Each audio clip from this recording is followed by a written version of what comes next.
근데 이제 난이도 높은 문제를 시험에 출제할 가능성이 높겠죠. 그걸 이제 우리가 이제 대비를 해야 될 텐데, 그걸 대비하기 위해서 선생님이 갖고 온 문제도 적어서 다시 복습하시도록 하세요. 자, 제목은 이렇습니다.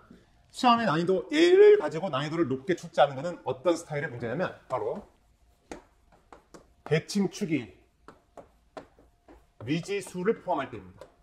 대칭축이 미지수일 때. 얘가 바로 골치 아픈 문제가 되는 거예요. 자, 이 문제에 대해서 두 개를 갖고 올 건데 일단 함수를 쓰도록 하겠습니다. 주어진 범위는요. 선생님이 0하고 2로 갖고 와볼게요. 이 함수 fx는 식이 x의 제곱에 마이너스 2ax에 그 다음에 플러스 2a 제곱으로 갖고 와보겠습니다. 사실 이제 그 모의고사 기출문제 나왔던 식인데 그걸 조금 변형해가지고 문제를 변형해서 한번 풀어보도록 할게. 자, 첫 번째는 이 부분만 바뀔 거예요. 이 함수를 딱 주고 저 범위에서 최소값이 10일 때. 네. 자, 그 다음에 두 번째 문제는 얘가 이제 최대값이 10일 때로 바꿔줄 거야. 그렇게 한 상황에서 a 값을 구하세요. 이게 문제입니다. 모든 a 값을 한번 다 구해보시는 그런 문제 한번 풀어보도록 할게요. 자, 해보시죠. 자, 문제가 이제 어떤 문제로 나오는지 한번 보시면서 왜 좀 더 까다로운 문제가 되었는가 한번 경험해 보시도록 하겠습니다. 자, 2차 함수 최대치에서 논하고 있습니다. 모양과 대칭축을 가지고 그래프를 그리실 거죠. 자, 모양은 아래로 불러이고 대칭축이 부호받고 절반하니까 얘가 A. 바로 제목에서 말했듯이 대칭축이 다음과 같이 미지수가 등장했습니다. 이러면 왜 골치가 아프겠어요? 바로 주어질 범위를 이 그래프 안에 표현을 해야 되는데 0하고 2의 위치가 대칭축이 몇인지 모르기 때문에 0하고 2의 위치가 어디에 존재할지를 알 수가 없는 거죠. 방금 전까지 풀었던 예제 7번과 예제 8번에서는 대칭축이 숫자로 정확하게 나와 있었습니다. 그래서 그 대칭축을 기준으로 0하고 2 주어진 구간이 왼쪽에 있었느냐 오른쪽에 있었느냐 그리고 걔를 포함하고 있었느냐 걔를 알았기 때문에 바로 그림을 그리면서 잘라내고 최대 최소를 구해 주셨죠. 한데 이 문제는 대칭축이 다음과 같이 미지수가 등장했기 때문에 얘를 0하고 2를 어디에 갖다 대느냐에 따라서 바로 이 최대 최소 값이 바뀔 것이므로 얘 같은 문제는 여러 번 문제를 풀어주셔야 돼요. 바로 케이스를 다 나누셔야 된다는 얘기죠. 같이 한번 나눠보도록 하겠습니다. 자, 어떻게 할 거냐. 이 0하고 2가 있죠. 이 0하고 2를 얘를 포함시킬 수도 있지만 이 0하고 2라는 이런 세로 라인이 이렇게 포함시킬 수도 있지만 이렇게 포함 안 시켜서 왼쪽으로 치우쳐져 있을 수가 있어요. 그걸 첫 번째 케이스로 갖고 오겠습니다. 바로 이런 경우입니다. 0하고 2 이런 스타일. 자, 이렇게 된다면 최소값을 논하고 있는데 최소값은 이때는 그림이 이렇게 잘려있기 때문에 바로 x가 2일 때 최소값이 되는 거죠. 그런데 만약에 저 0하고 2의 범위가 다음과 같이 a를 포함한 범위로 쪼개지게 된다면 이때는 그림이 다음과 같이 쪼개질 테니 얘는 최소값이 a일 때 생기게 돼 있어요. 얘는 2일 때 생기고 얘는 a일 때 생기기 때문에 최소값의 스타일이 달라지게 되는 거지. 계산하는 방식이 달라지게 되는 거지. 따라서 이 케이스와 이 케이스로 나눠주셔야 돼요. 그러니까 언제 최소값을 갖느냐가 변경될 때를 기준으로. 그러면 이거 말고 또 있을 거 아니야. 어떤 스타일이 있겠어. 그림 그려주시고 자, 한번 생각해 보시면 되겠죠. 바로 0과 2가 여기에 존재하고 있을 때. 그렇다면 그림은 여기서부터 여기까지 잘리면서 이때는 x가 0일 때 최소값이 되겠지. 그래서 다음과 같이 얘 같은 문제는 3번 나눠서 문제를 푸셔야 된다는 결론이 나오게 돼 있어요. 알겠죠? 그럼 같이 이제 이렇게 케이스를 나눠주시고 문제를 한번 풀어보도록 하겠습니다. 자, 이 풀 때 중요한 거는 이 상황에 대해서 나는 풀겠습니다라고 얘기를 해줘야 되거든. 그럼 이 상황이 어떤 상황이겠어? 이 상황이라고 하면 이 A가 2의 오른쪽에 있는 상황. 즉, 첫 번째 케이스.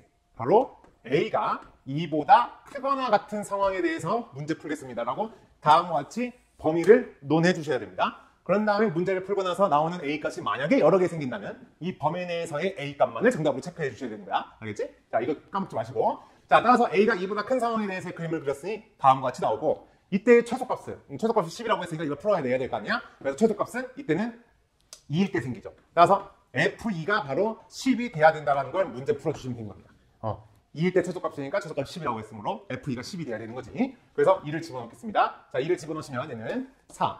그 다음에 마이너스 4a. 그 다음에 플러스 2a 제곱. 그 값이 이제 10이 되셔야 되는 거죠. 자, 따라서 이제 정리를 하시면 a의 제곱 마이너스 2a에다가 마이너스 넘어가서 2로 나눌 거니까 3이 나오시게 되는 겁니다. 그러시게 되겠지? 자, 그러면 얘는 3하고 1로 인수분해가 되면서 A 값이 마이너스 1 또는 3이 나오시게 되겠죠. 이때 우리 이 범위 내에서 문제를 풀고 있으므로 정답은 뭘로 체크해 주셔야 된다? 3이 바로 이때는 정답이 되시게 되는 거예요. 알겠죠? 이렇게. 자, 이때도 한번 풀어보시죠. 자, 이때는 어떤 상황에 대해서 문제를 풀고 있는 거야? A가 0과 2 사이에 있을 때에 대해서 문제를 풀고 있는 거지. 따라서 두 번째 스타일은 A가 0과 2 사이일 때에 대해서 문제를 풀겠습니다라고 다음과 같이 표시를 해주시고, 이 상황에 대해서는 A일 때가 최소값이죠. 따라서 F에 A를 집어넣은 값이 10이 돼야 된다를 가지고 문제를 풀어주시면 되는 겁니다. 자, 그러면 이제 풀어보도록 할게요. A를 집어넣으면 A의 제곱, 여기가 A 또 집어넣으면 마이너스 2A 제곱, 플러스 2A 제곱, 마이너스 2A 제곱, 플러스 2A 제곱 없어지면서 여기가 A의 제곱이 10 나오시게 되는 거지. 그렇지? 자, 그러면 이제 A 값이 마이너스 루트 10과 플러스 루트 10이 생길 건데, 이때는 어느 게 정답이 되는 거야? 이 범위 안에 있어야 되는 거는, 이 범위 안에 있는 그 A의 값은 무엇인가요? 둘 다 아니죠. 맞죠? 이 루트 10은 2보다 클 것이고, 마이너스 루트 10은 0보다 작을 거기 때문에 이때는 둘 다 답이 아니라 라고 표시해 주시면 되는 겁니다. 자, 다음 3번으로 가보시겠습니다. 3번은 어떤 상황이에요? A가 0보다 작거나 같은 상황이 되는 거지. 따라서 A는 0보다 작거나 같다 라고 이렇게 써주시고, 이때는 0일 때가 최소값을 갖겠지. 따라서 F에 0을 집어넣은 값이 10이다 문제 풀어주시면 되는 겁니다. 자, 0을 집어넣었더니 이거 날라가서 이 A제곱이 10이다 라고 나오죠. 따라서 이 A제곱이 10이다. 그렇다면 A제곱이 5이기 때문에 A는 마이너스 루트 5 또는 플러스 루트 5가 나오시면서, 그때 A가 0보다 작거나 같다고 했기 때문에 A는 마이너스 루트 5가 정답이 된다. 따라서 이때 구하고자 하는 이 문제에서 원하는 A의 값은 두 개, 3하고 마이너스 루트 5가 정답이 되시는 거예요. 자, 이처럼 약간 처음 배우면 까다로울 수 있을 겁니다. 하지만 이거 몇 번 풀다가 보면 금방금방 풀거든요. 따라서 다음과 같이 연습을 해주셔야 됩니다. 언제 범위가 어느 구간에 있을 때 최소값이 달라질 것인가에 대한 경계를 기준으로 다음과 같이 3개로 케이스를 나눠주셔야 된다. 저렇게 대칭축의 미지수가 나오는 경우 이렇게 케이스를 나눠주셔야 되는 그런 문제가 나올 수가 있는 겁니다. 특히나 꼭 대칭축이 미지수가 아니더라도 요 구간이 얘네들이 미지수로 나오는 경우에 대해서도 다음과 같이 케이스를 나누게 될 거거든. 그래서 그런 문제가 나오더라도 당황하지 않고 문제를 풀 수 있어야 되겠다. 연습하셔야 되겠죠. 자, 이번에는 살짝 좀 바꿔서요. 선생님이 2개의 문제를 풀어보겠다고 했지. 자, 이번엔 살짝 바꿔서 얘가 최대값일 때의 문제로 한번 바꿔보겠습니다. 자, 이러면 또 문제 풀이가 살짝 좀 달라집니다. 잘 보시겠습니다. 잘 봐. 일단 그림을 그리시는데, 자, 대칭축이 A가 됐습니다. 이제부터 0하고 2라는 구간을 여기다 표시하면서 바로 언제 최대값, 내가 지금 최대값에 대해서 이제 알고 있기 때문에 언제 최대값이 바뀌게 될 것인가, 그거를 결정시켜주기 위해서 한번 그림을 그려볼 건데, 마찬가지로 이 0하고 2를 이런 스타일로 갖고 오시게 되면, 그렇지? 그럼 언제 최대입니까? 이번에 0일 때 최대죠. 그런데 여기서 잘 봐.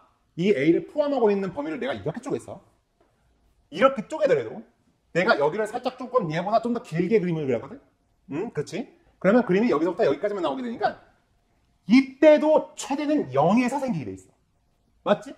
이때도 최대가 0일 때 생기고 이때도 최대가 0일 때 생겨. 그러면 언제 과연 최대값이 0이 아닌 장소에서 생길 것인가? 잘 보시면 또 다른 그림 한번 그려볼까? 이번 어떤 그림을 그릴 거냐? 0이 여기가 좀 더 가깝고 2가 좀 더 멀리 그려볼게요. 이러면 이번엔 그림이 이렇게 생기기 때문에 이때 A가 2일 때 최대값이 생겨.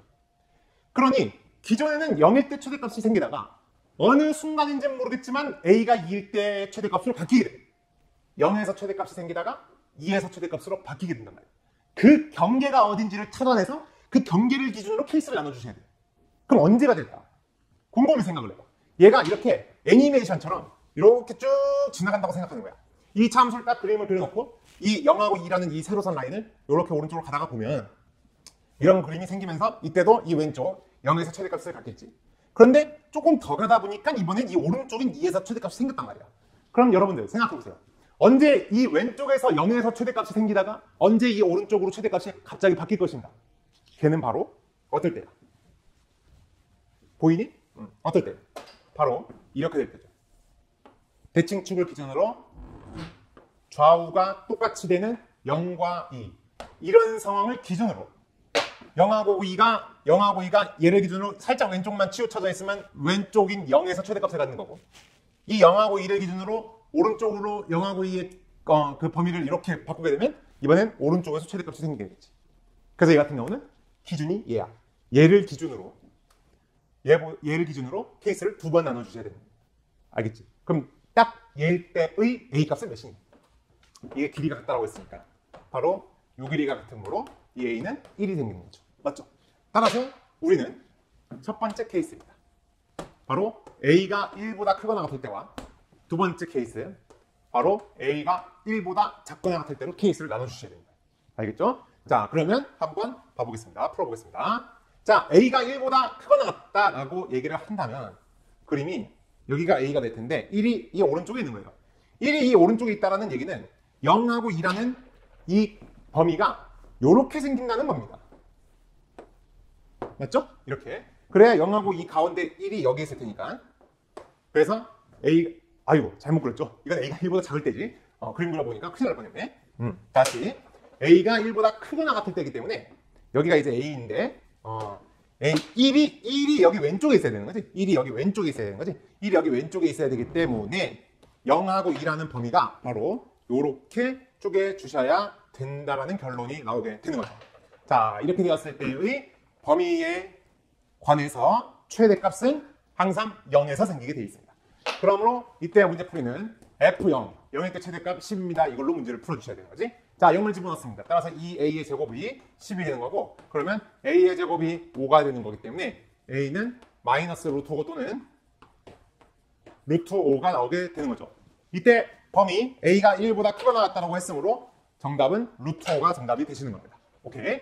자, 이번에는 A가 1보다 작거나 같을 때 그림을 그려보시면 어떻습니까? 여기가 A가 되는데 이 A가 1보다 작기 때문에 1은 여기 있어야 되는 것이고 그렇다면 이 1이 여기 있다는 얘기는 2와 0이 다음과 같이 쏠려 있을 때를 얘기하게 되는 거야. 그러면 그림이 이렇게 그림이 그려지실 거고 이때에 대해서는 2일 때 최대값이 생기는 거죠. 그래서 얘의 문제풀이는 2일 때 10이다. 문제를 풀어주시는 겁니다. 자, 1을 집어넣으니 여기 4 여기 4 집어넣어서 이렇게 생각할까? 4에다가 마이너스 4a 그 다음에 더하기 2a 제곱이 10이다. 이거 푸는 거죠. 따라서 a의 제곱에 마이너스 2a에 마이너스 3은 0이 나오고 3, 1 체크해 주시고 그 다음에 a가 마이너스 1 또는 3이 나오시게 될 텐데 우리가 원하는 a는 1보다 작거나 같기 때문에 최종 정답은 여기 마이너스 1이다. 그래서 전체 정답으로는 루트 5와 마이너스 1이 정답이 되시는 거예요. 알겠습니까? 이렇게 해서 어떨 때는 케이스를 3번 나눴고 어떨 때는 케이스를 2번 나눴고 뭐 경우에 따라서는 뭐 여러 번 더 나눌 수도 있는 거고 한 번만 나눌 수도 있고 그건 문제 스타일에 따라서 달라지겠지. 그래서 그거를 외우려고 하지 말고 그 상황에 맞게 그 자리에서 여러분들이 그림을 그려보면서 언제 과연 최대값을 혹은 최소값을 가지게 되는 x값이 변경이 될 것인가에 대한 그 기준을 찾아서 걔를 기준으로 케이스를 나눠서 풀어주시면 정답이 나오시게 될 겁니다. 이런 스타일의 문제가 난이도 있는 문제로 출제가 될 거기 때문에 다음과 같이 연습을 꼭 하셔야 될 필요가 있겠습니다. 아시겠죠?